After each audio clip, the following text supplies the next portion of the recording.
Regular frontrunners Audi Sport Abt Schaeffler have been winning in Formula E since day one, when Lucas di Grassi took victory at the 2014 Beijing E-Prix. Since then, they've racked up 12 wins, 40 podiums and 2 championships, 1 teams and 1 drivers. Despite some reliability issues and a few controversial moments on track, Audi Sport have positioned themselves as one of the top 2 teams to beat in Formula E. Daniel Abt and Lucas di Grassi, the most experienced driver pairing on the grid, have contested every single race as teammates at Audi Sport. Di Grassi has battled for the championship in every season, narrowly losing out on his first try, getting involved in a controversial last race shunt with his rival on the second attempt, and finally clinching it with an against-the-odds comeback at the third time of asking. For the 2017-18 season, the team transitioned to a full works effort, but was plagued by unreliability in the early races. Di Grassi scored no points in the first 4 rounds, and Abt's first ever win was taken away from him for a technical infringement in Hong Kong. But with racing legend Alan McNish taking the helm as the new team principal, the German squad quickly turned things around. Daniel Abt emerged from Di Grassi's shadow with 2 impressive victories in Mexico City and in his home race in Berlin. Whilst the reigning champion collected 7 podiums on the trot, finishing in the top 2 every time and taking wins in Zurich and New York City. It was enough to secure second place in the Drivers' Championship, and they also managed to steal the Teams' Championship from Techeetah at the last second. Audi weren't quite able to carry their ominous pace through to the following season, losing out to DS Techeetah in the Teams' Championship. Di Grassi's last-second showstopper victory in Mexico City and dominant performance in Berlin were the main highlights, but it was an altogether more subdued campaign as they navigated Formula E's most competitive and chaotic field to date. Di Grassi's distant hopes of a championship were dashed in New York City, and while Abt's consistency was impressive, he wasn't able to mount a title charge.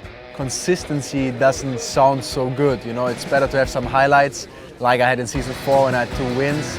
The season was not really that much better, but all in all, if you have 2 wins, it just sounds much more exciting to people than I'm consistent. So therefore, I think consistency is still needed in Formula E if you want to be at the top.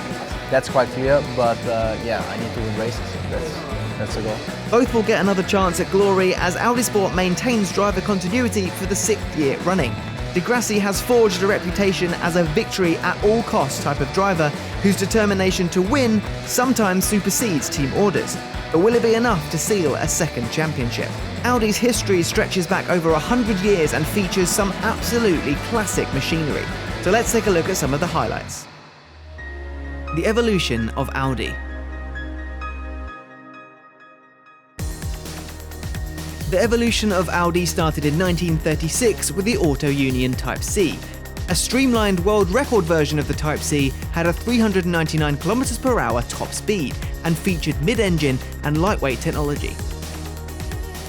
The 1980 Audi Quattro turbocharged 2.1 5-cylinder engine. Michèle Mouton became the first woman to win a World Championship rally in the Quattro, and in 1982 and 84, Audi won the World Rally Manufacturers Championship.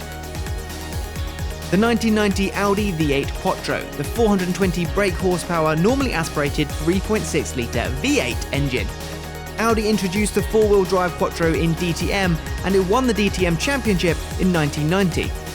The 1996 Audi A4 Quattro, 300 brake horsepower normally aspirated 2-litre engine.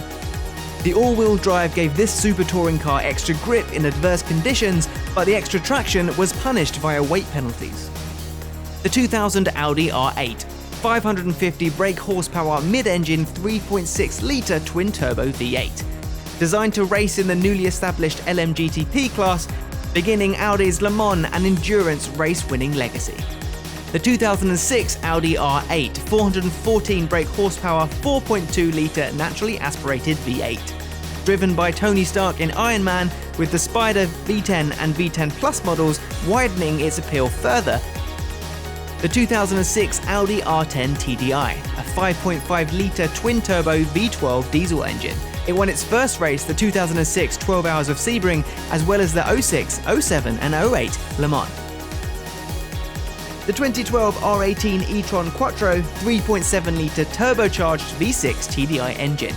The first hybrid-powered race car from Audi, and Audi's fastest Le Mans car ever, with the lowest fuel consumption of all Audi's Le Mans races. The 2019 Audi e-tron, 399 kilometers of range and a 95 kWh battery pack. The e-tron can charge from 0 to 80% in 30 minutes using a 150 kilowatt fast charger. The Audi e-tron FE06 Formula E Gen 2 car.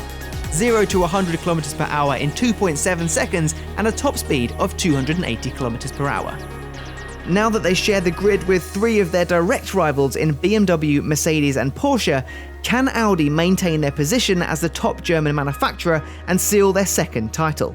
We'll find out as the battle begins on the 22nd and 23rd of November at the Diriyah E-Prix.